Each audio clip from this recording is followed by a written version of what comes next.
If you know me, you know that I like Shredder from the Teenage Mutant Ninja Turtles. And if you know me, you also know that I have a vague kind of, sort of, kind of relationship with Power Rangers. I grew up with the toys for Power Rangers, specifically in the early and mid 2000s, but I didn't watch the show at all.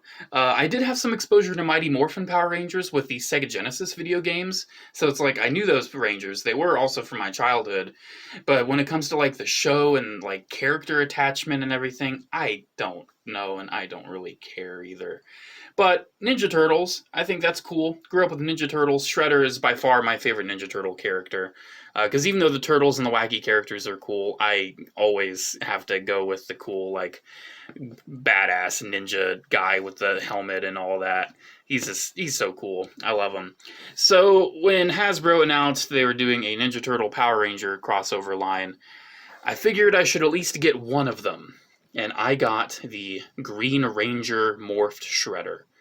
And let me say, even though I'm not getting any of the other figures from this line, I'm not getting the Turtles or April or Tommy as the Foot Soldier, this Shredder is freaking awesome, and I love it.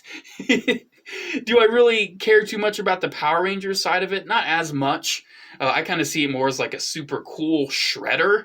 But still, I do think it's pretty cool how there is a Power Rangers mix, because Power Rangers and TMNT dominated the 90s, and it also dominated into the early 2000s too, when I was coming into prominence. You know how children come into prominence. It dominated for over a decade. So honestly, this was a mashup that had to happen, and honestly, I just thought that a Shredder from Hasbro would be super cool, and I was not proven wrong. So let's get these guys out of the way and kind of see the comparison here. Let's get Shredder standing straight though. So this is a Lightning Collection White Ranger on the left from Dino Thunder, and that is the NECA. They call it the 7-inch cartoon line, but honestly it's way more, skewed towards 6-inch, which I really like. That's by far my favorite, like, classic Shredder. But you can see the size here. It's definitely a larger figure. It's definitely larger, and I really do like that. Unfortunately, that did mean he kind of came at like a higher deluxe price, but you know how it is. He does have the cape and he does have alternate pieces, so I can kind of forgive it. It is kind of warranted, but you can see he's definitely like on the higher end of the 6-inch scale, which I think is pretty cool. He does have pinless joints too, which is super awesome. You can see the old Lightning Collection figures had pins, but I think they've already gone entirely pinless. They've already redesigned new molds. You can see his arms, absolutely pinless, his legs, no pins. And honestly, man, it just makes for such a smooth feeling figure. It is such a smooth, awesome figure. So let's take a look at these details. Look at that helmet. So a big reason why I love this helmet is because it reminds me a lot of the 2003 Shredder. And that was my Shredder growing up. So seeing like these blacked out eyes with the red pupils, even though it's more like blacked out face with the red eyes, I should say. And like this layered helmet and all like the sculpt work with the scratches and everything, it really does remind me a lot of the 2003 style Shredder. The sculpt work is awesome. He's got all these little scrapes and scratches all over his armor. All this metal texture. Like, look at that texture, dude. The body has a lot of nice musculature, and the skin isn't like super glossy and weird looking. I actually do like how there's a bit of exposed skin too. It definitely harkens back to the original Shredder. One thing I do have an issue with are these knee pads. It just kind of sticks out that they're not painted. It definitely sticks out, especially since you can see how the color of the hinge is attached to the knee pads. So, yeah, definitely could have benefited from the knee pads being green and then the pads themselves being painted in the same gold color. Look at all that texture, though. That is awesome. Even to his feet, he's got like metallic silver feet.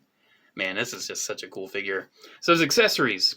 You can see he has a right open hand. Actually, that's a right fisted hand. I don't even know my right from left anymore. And a left open hand. And you can already see there's a fun little issue right there. They didn't fully paint the actual band, but, it's whatever. You do get the alternate versions. So you do have a right open hand and a left fisted hand. And you also have these slash effects, which are super cool. Probably saw it in the thumbnail in the start of the video. Basically, these slash effects can go into either of the kinds of hands. And what you're left with is this super cool, You can either have it as like an energy stream, you can have it as like extended blades of energy, or you can have it as like a slash effect. Or like say he's just slashed, and you can see like the trail of energy coming behind it. And then say he's just slashing with that one now, so you can see how that's trailing too. Like, that's a super cool. I really do like that. Those are really nice effects. They do stay on decently well, but they can get knocked out if you're fiddling around with them too much. You saw it kind of slide off. His cape is pretty nice. It's got a little bit of a tattering to it. Has like a lighter color at the bottom that makes it look a little more worn. He's got a little scrape right there, I guess, in the cape. I don't know. It does actually have a lighter color on the inside and a darker color on the outside, which is super cool. I think that's super awesome. It just kind of adds a whole layer of depth to this guy. And the cape, too, is a nice big cape. So you can actually, if you want, get it over the shoulder pads and give him a more regal appearance, which is definitely something that I like seeing out of my shredders. But I also like being able to draw it back and see these spiky shoulder pads. Dude, the coolest thing about this figure is the articulation. He is just so nice and fun to pose. He's got a standard kind of hinge at the head. Not really any tilt, but you do have side-to-side motion as well. Shoulders with an awesome butterfly joint. Look at that. And then the shoulder pads are kind of like how they've been doing with like stormtroopers and all that, where you rotate the shoulder, which is a little tight, but then the shoulder pad will either stay there, or if you wanted to rotate it with it, you could. Bicep swivel, double jointed elbow. He does have the standard kind of wrist we expect. His torso, though, is super cool. So he's got this ball joint at the top that gives you a lot of wiggle waggle. It already gives you a lot of back and forward. But he also has an ab crunch that gives you even more range. His hips, he doesn't have a drop down or anything, but he doesn't really need it because he gets a pretty decent amount forward and out. And then, dude, his joints just feel smooth like butter, man. It is buttery smooth. Oh my gosh, like just, ooh, yes, I like it. He's got a boot swivel. He's got hinges up and down at the feet and an ankle rocker. So honestly, man, there's not too much else to say. Oh, he does have his morpher. I should probably point that out. He does have the morpher on the belt right there, which is pretty cool and pretty nicely painted. It's cool where they put that there. But yeah, man, I gotta say, this is a pretty awesome Shredder figure. I know this video is probably not going to get a ton of views because I don't talk really about Ninja Turtles and Power Rangers, specifically Ninja Turtles and Power Rangers combined. I mean, I've done videos about them in the past, but I don't know, dude. I needed to talk about the Shredder because he's just so cool. He's just so cool, so fun to pose. And honestly, man, if this seems like something that would be down your alley, I suggest it. It's really cool. It's really fun, really poseable. One odd thing about him, though, he kind of has this weird smell. I don't know, let me smell it again.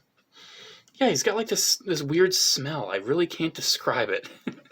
I haven't had an action figure smell like this in a long time, if ever.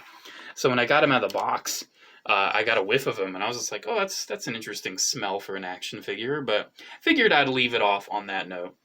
So yeah, honestly, this Shredder is super awesome. I love it. I highly recommend it if this seems like something down your alley. I'm sure the Ninja Turtles are equally as cool, but I'm not a big enough fan of either franchise to invest that kind of money. That would be over $200 if I decided. Would it be over 200? Because I think that wouldn't be over 200.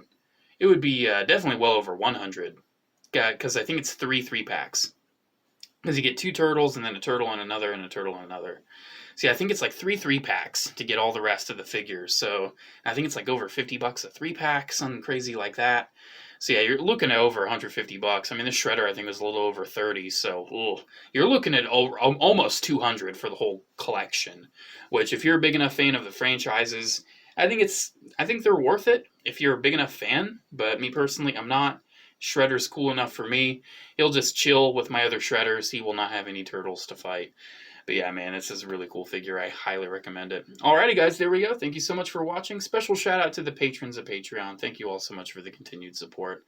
Alrighty, guys, have a good one, and I'll see you in the next video. Bye.